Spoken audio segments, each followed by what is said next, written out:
little summary of Matteo Ricci is the true meaning of the Lord of Heaven.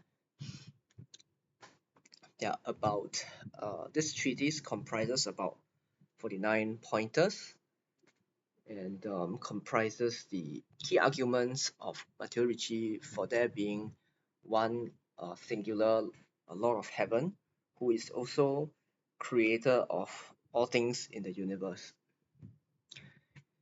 Now I'm going to go down point by point. Pointer 1, Chinese cultural context within the kingdom. Loyalty to one lord or king as the fundamental basis for harmonious society. Pointer 2, rebellion and anarchy in Chinese history as a test of the subject's loyalty to the king.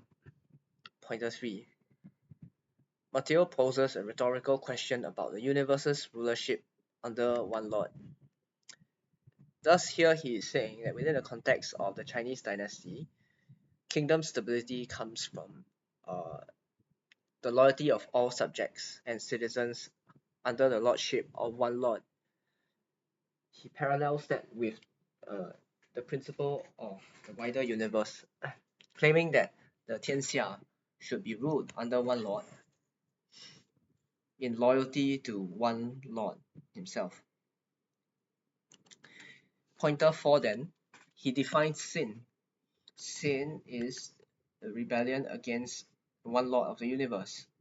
People proclaim deceitful doctrines, suppressing the revelation of the one true God, to whom all our loyalties belong. Teachers of these doctrines have sinned, perpetuated sin in the ones whom they taught. So not only do the teachers sin, but they also continue to perpetuate this lie to those who learn from them. Pointer 5. Natural disasters are proof of judgment. Pointer 6. Matteo's journey in coming to China and witnessing the spread of this doctrine. Question. Why are the Chinese known as people of Yao and Shun and the disciples of the Duke of Zhou and Chongni? This is more of a curious question on my part rather than a question in the content of the pointer 6 itself. Matteo acknowledges that he is firstly a foreigner, and when he came to China, that was when he saw that that people were being led away from God, rather than finding God, by the spread of these teachings that he sort of criticized in this treatise. Pointer 7. Matteo admitting to some of his weaknesses in conveying such a message. Firstly, he is a non-Chinese and risks obscuring his points about the doctrine. Pointer 8. With great deployment and dissatisfaction at the situation, Matteo prays for over 20 years daily about this. However, Matteo's friends came to encourage him to be vocal about the situation, like how one would shout to alert a victim who is being stolen from, to shout and tell them that there's a thief. Hence, Matteo reiterates the point about our sin of suppressing the truth, like how a blind man denies that sunlight exists because of their blindness. Pointer 10. God's just character resembling parts of the body and the senses. God is like eye that sees everything, ear that hears everything, and feet that reaches everywhere. Pointer 11. To know what is good and not act on it is evil. So, if God does not intervene to exact justice, he will be evil. So he makes a case for judgment. He says that God will act on behalf of good and judge what is evil. And even though wicked people are not being judged in the immediate, they should fear delayed judgment, which tends to be more grievous. Pointer 13. Therefore, an exhortation to meditate on what the first father has achieved and reflecting on aforementioned characteristics of God's omniscience, omnipotence, and omnipresence. This helps one to understand the first great relationship, that of God to man. And he of course begins his treatise in the first among the first 3 points, talking about how the man to king relationship is the most important one. So with this, he connects his pointers back to the Chinese cultural context and the societal context. Pointers 14 to 15. God is mysterious and hard to explain through one writing, even this treatise. Pointers 16 to 17. Self-cultivation as an important part of culture. When paved roads, it is the destination and goal that we have in mind.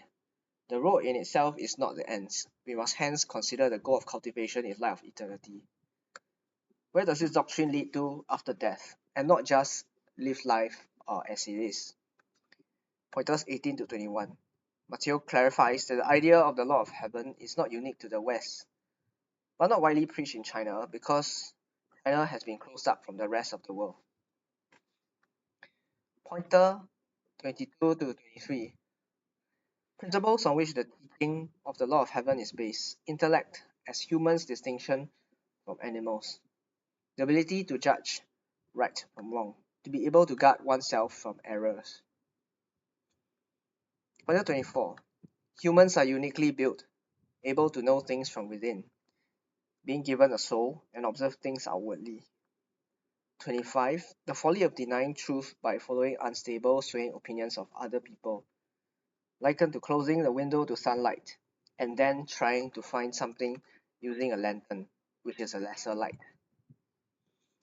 With that, he creates an analogy for the behavior of people who suppress the doctrine of the Lord of Heaven, um, likening them to blind people or foolish people who seek a lesser light.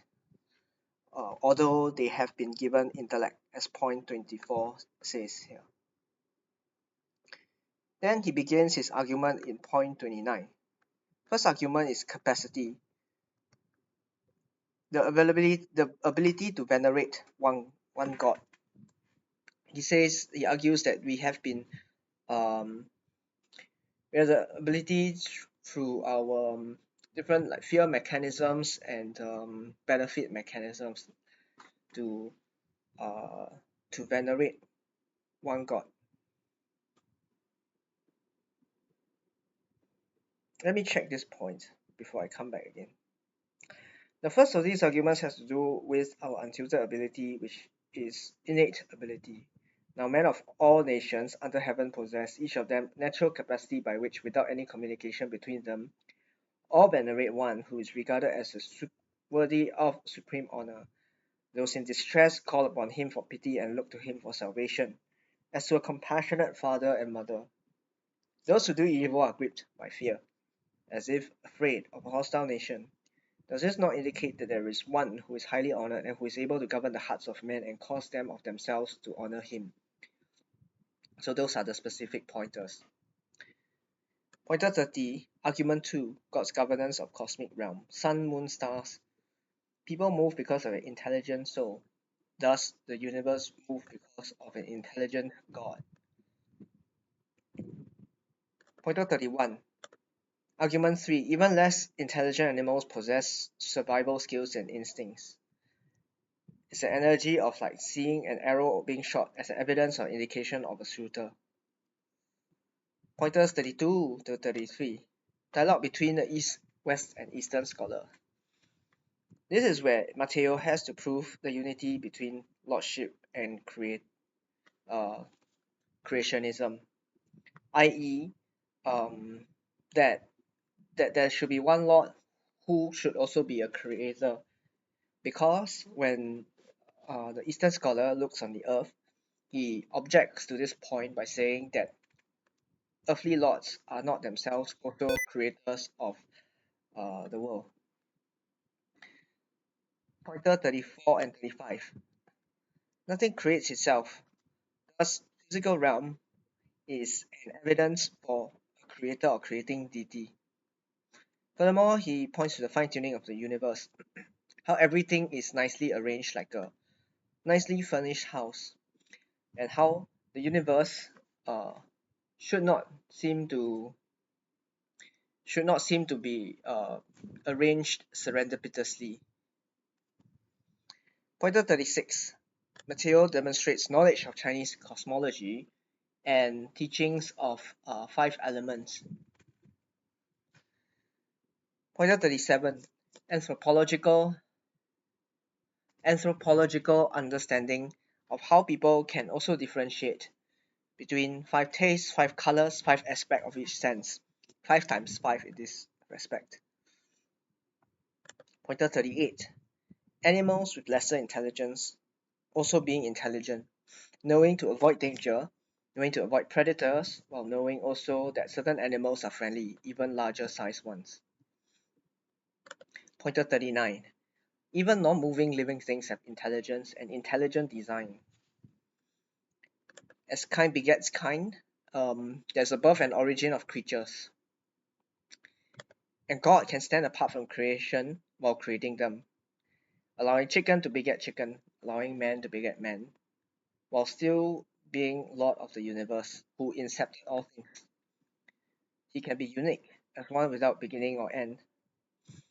As spirits have beginning and no end, and as matter has a beginning and an end, uh, the Lord stands apart from these characteristics by being uncreated, having no beginning and no end.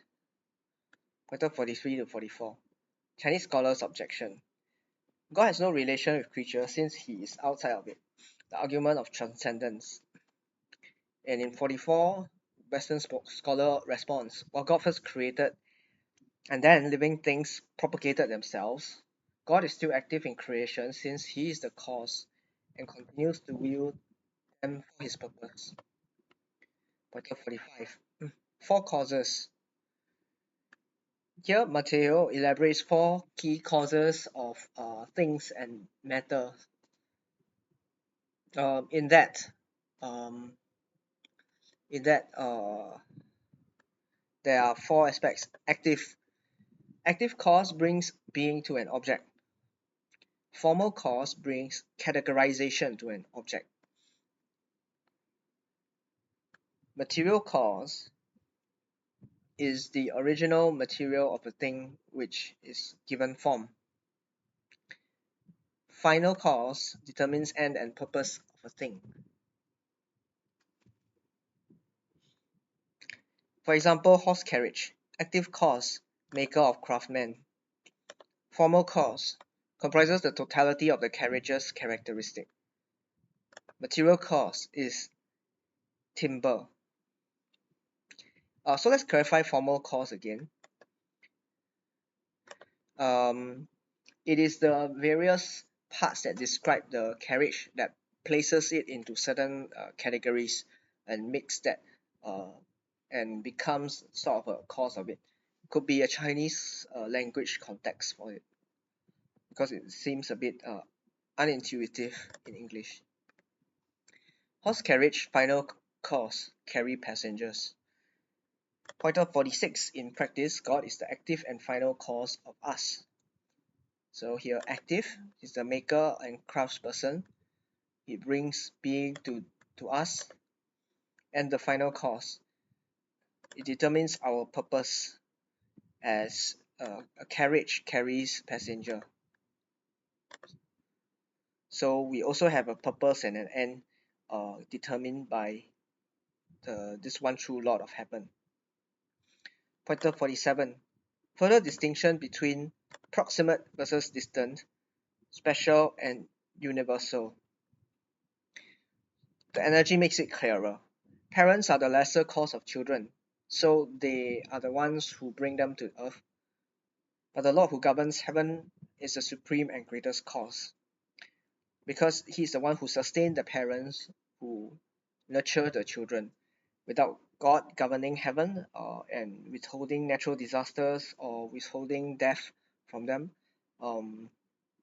there is no the parents are unable to also nurture the children. Chinese scholar then objects in 48.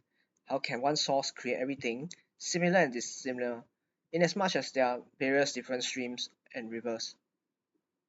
And in point 49, the Western scholar says that special sources are dissimilar, but universal source, i.e. God, is unique and has nothing like him. This is the true meaning of the Lord of heaven.